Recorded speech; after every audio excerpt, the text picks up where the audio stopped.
Hi everyone, here's another exam advice video. This one's about the Elizabethan England paper. Right, so there are 4 questions on this paper. The paper's worth 40 marks. You need to spend an hour on this section.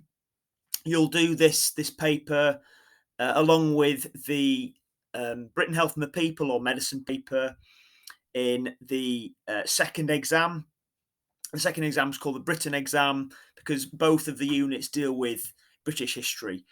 But nonetheless, this paper, you should spend an hour on it, just like you should spend an hour on the Britain Health and the People paper.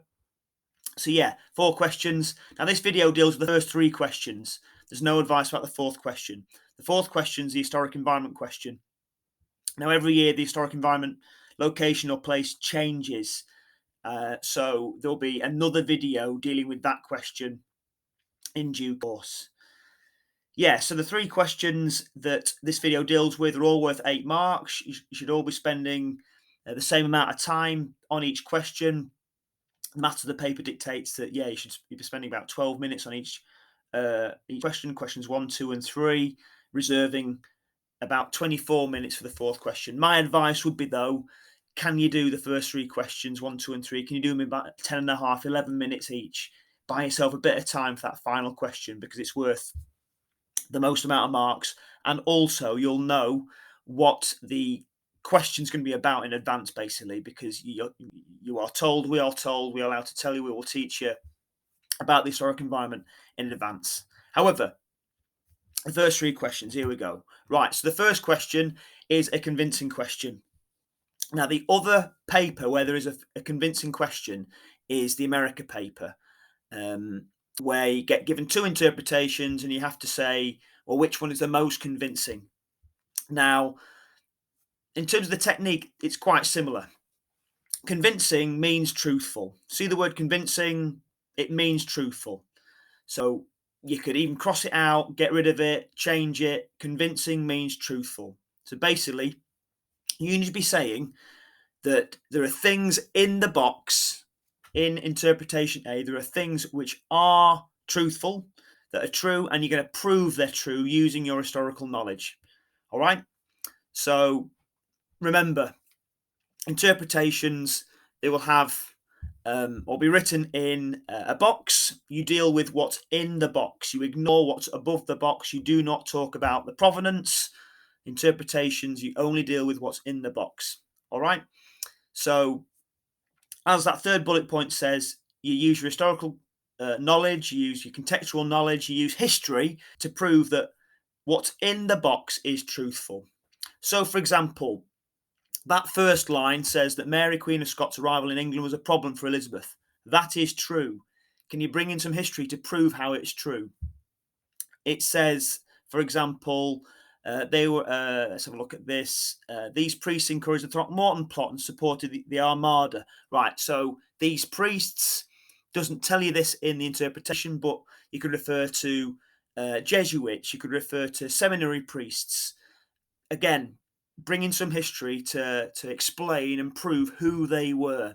That's what you've got to do, okay? So what you don't do is say there's things in that box which are wrong. There are things in that box which are not true. You only explain, as it says in that 4th bullet point that's underlined, you only explain how it is convincing, how it is truthful. Now, it says explain your answer. Always try to explain in at least 2, okay? Try to explain at least 2 things. 3 is always nice, but you've only got 11 minutes to do this question, 10 and a half if you're being really, really strict with the timing. Try to explain at least 2 things, okay? So remember, what's in the box, you're saying how they are truthful. You're proving how they're truthful. You're explaining using some history that, yes, they are truthful. For another example, it says, line 4, for example, the anti-Catholic laws of the time seem severe today. Well, what anti-Catholic laws did Elizabeth introduce? So, for example, she introduced house arrest. She restricted their movement towards the end of her reign because, of course, there were so many Catholic plots against her. It's that sort of thing you need to try to bring in as much detail as possible. Right, so the second question is probably the easiest question. Explain what was important about. So in this instance, explain what was important about Elizabethan England that made it a golden age. It's a lovely question. So again, 8 marks, technically 12 minutes, try and do it in 10 and a half, try and do it in 11. Explain at least 2 things. If you can explain 3, then brilliant, but I'd rather explain 2 things really thoroughly than 3 things quite sketchily or quite thinly. So try to explain at least two reasons in as much detail as possible. So this question, it's about the golden age. So, for example, you could talk about fashion, you could talk about housing, you could talk about theatre, you could talk about things like education, interest in history, those sorts of things. What you don't do is just describe everything you know about Elizabethan theatre. What you don't do is describe Hardwick Hall. Okay, what you need to do in this instance is explain, well, what do they prove about Elizabethan society? Why were they important? Okay, you could talk about the rise of the gentry, the growth of the gentry, and how the gentry wants to display their wealth by wearing certain clothing. Colour was important within Elizabethan society. You could try to get things in about the great chain of being, for example. Think about theatre, where you sat in the theatre reflected your status in society. The groundlings stood on the floor, for example, or stood next to the stage in terms of the Globe Theatre, for example. All right. So, yeah, try to explain why they were important, okay? Don't just describe everything you know about the Globe Theatre, about Elizabethan theatre, or about clothes. What do they prove about Elizabethan society? What was important about it? That's the key thing, all right? So, yeah, again, explain at least 2 reasons. Now, finally, in terms of this video, the writing account question. Now, we don't like this question. There's a writing account question on the First World War paper. Again, the structure is exactly the same. Now, remember, 12 marks, sorry, 8 marks, 12 minutes technically, but 10 and a half, 11. Remember, what you don't do is just describe. You don't just write a story. Okay, you don't write an account. What you need to do is explain why. All right. So in this instance, the question asks you, write an account of the difficulties which faced Queen Elizabeth as a female ruler. What you need to be really doing is explaining why Queen Elizabeth faced difficulties as a female ruler. Okay. So what you don't do is just describe loads of difficulties she had. You need to think, right, she was a woman, she was a female. Why did that cause her problems? What specific difficulties did she face because she was a she, because she was a woman, because she was a her?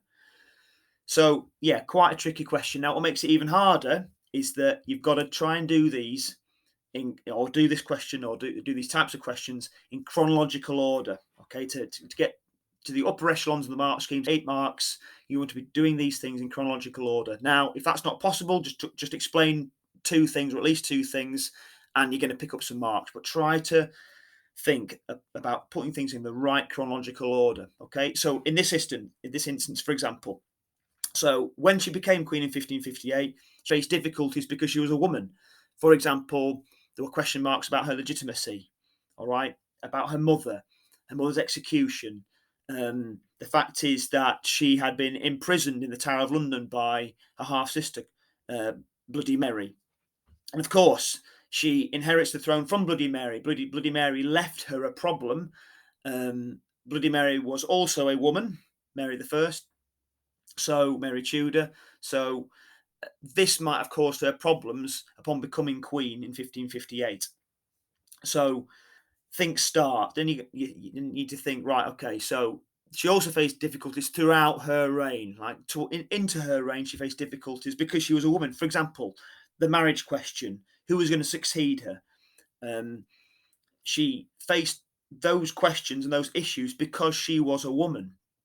He could explain who might have wanted to marry her, why she didn't marry, okay? How MPs, members of Parliament, why Parliament gave her problems with regards to marriage and succession.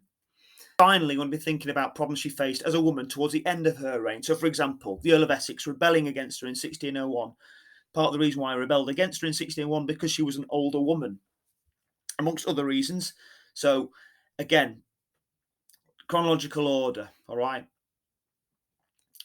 what goes first, happen first. What comes second, happen next. What comes third, happen finally. You get the idea. Now, try to explain at least 2 reasons. Again, it's not a great question, this. We don't like the structure of it. We don't like the way it's worded. Write an account means explain, okay? And if you're explaining at least a couple of things. Right, finally. So, obviously, the fourth question, that I'm going to deal with that in a separate video. It's the historic environment question. It's worth the most amount of marks. We're going to be speaking about, well, at least 24 minutes on this question. But again, I'm going to deal with that question in a separate video because, again, the historic environment changes every year. Well, I hope that advice was useful. Use it, apply it. Best wishes. See you later.